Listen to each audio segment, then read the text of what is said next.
Құрметті достар, сәлем. Сіздер видеоны көріп каналыма жазылып отырған кезде мен де өз әңгімемді бастайын. Өзім жалғыз тұрудың өз қиыншылықтары бар екен. Ыдыс-аяқ, коммуналдық төлемдер, сынған крандар, ал үйде бірде-бір нәрсе бұзылмай қалмайды. Сол күні таңертең оянып, жатын бөлмесіндегі розеткалардың жұмыс істемейтінін байқадым. Шай қайнатқышта істемеді. Телефон зарядталмаған. Ақылымда сан түрлі ойлар ұшып жүрді, содан соң электр мәселесі шықты. Ютубтан там бейнелер қарап көрдім, розетканы қағыстан басқа амалы қалмағандай көрінді. Ақыры шыдамым таусылып, ауданымыздағы электрикке қоңырау шалдым. Түстен кейін келемін деді ол, даусында сыпайылық пен сыйластық бар еді, күттім. Сағат 3 шамасында қоңырау шалды, қарсы ашқанымда есік алдында тұрған адамды көргенде, сол сәтте тек шам ғана емес, ішімдегі қараңғылықта қозғалды сияқты болды. Киімінде жұмыс комбинезоны, қолында құрал-саймандар сөмкесі. Бірақ ең бастысы көздеріндегі ерекше тыныштықты байқадым. Шамадан тыс асықпайтын, көп сөйлейтін адам емес еді.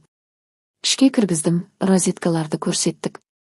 Ол да ұқыпты түрде жұмысына кірісті. Жатын бөлмесінде, мен қонақ бөлмесінде шай ішіп отырғандай болып отырдым, бірақ құлағым оның үстінде болды. Кейде құралдардың дыбысы, сымдардың орнынан шығуы естіліп жатты. Бірақ біраз уақыттан кейін тек дыбыс қана емес, ішінен тарайтын бір энергияны да сездім. Ауада басқа бір кернеу бар еді.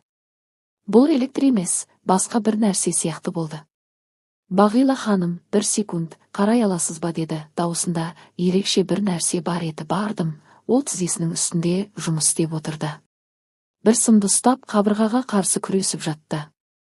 Маған қарамай, осы сымды ұстап бере аласыз ба? Деді ұзарып, саусақтарымыз бір сәтте сымның ұшына тиді, кішкентай бір жанасу, бірақ сол сәтте ішкі сезімдеріміз көп нәрсені айтты, көзімізге көзіміз түсті, ол ештеңе айтпады. Мен де бөлмеде ауа өзгергендей сезіндім.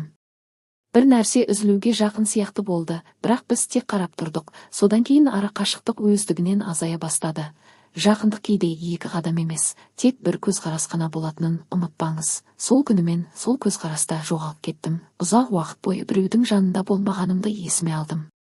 Жүрегім ұзақ уақыт үнсіз қалған қоңырға ұқсады екен, баяу, бірақ терең.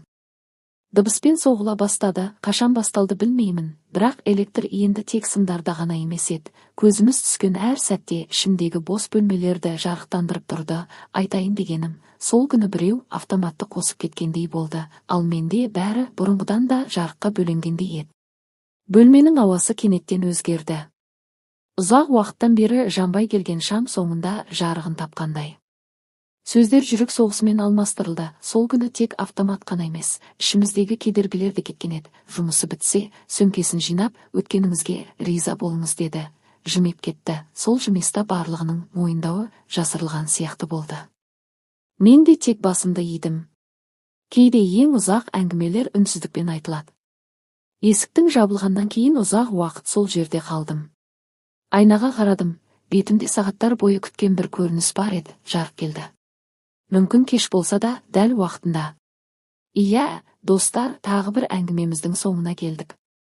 Видеоны ұнатып каналыма жазылуды ұмытпаңыздар. Сіздерді жақсы көремін.